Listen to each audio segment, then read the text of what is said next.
Dahil birthday ni Kobe Bryant nung nakaraan kaya ibabahagi ko sa inyo ang ilang mga sikretong hindi mo pa alam tungkol sa kanya.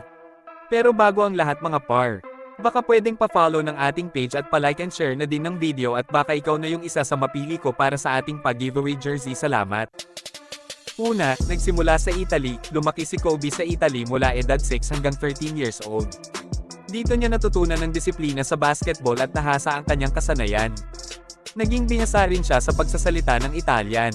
Pangalawa, hindi naka-sports scholarship kahit na napakahusay na manlalaro, si Kobe ay hindi nakatanggap ng sports scholarship sa kahit anong kolehiyo dahil nagdesisyon siyang dumiretso sa NBA mula high school. Pangatlo, malalim na pagkakaibigan kay Michael Jackson, nagkaroon si Kobe ng malalim na pagkakaibigan kay Michael Jackson.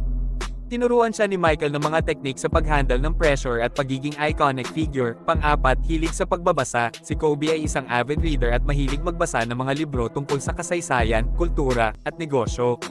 Isa sa kanyang paboritong libro ay The Art of War ni Sun Tzu. Pang-lima, nag-aral ng French. Bukod sa Italian, natutunan din ni Kobe ang French para makausap ang mga international players sa kanilang sariling wika. Mahilig din siyang manood ng mga pelikulang French.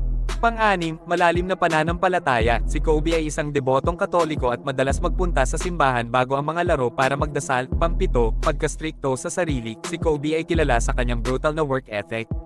Nagpe-practice siya ng 6 hanggang 8 oras araw-araw kahit na off-season at may routine na gisingin ang sarili sa madaling araw para mag-ensayo. Pang-8, pagsusumikap sa pagiging better father, matapos ang kanyang retirement, nag-focus si Kobe sa pagiging isang mabuting ama at asawa.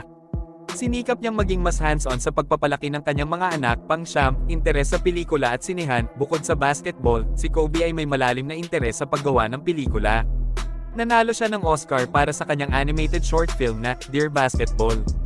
At ang panghuli, pagiging inspirasyon sa iba. Kahit noong siya ay naglalaro pa, madalas si Kobe magbigay ng motivational talk sa kanyang mga teammates at sa ibang mga atleta.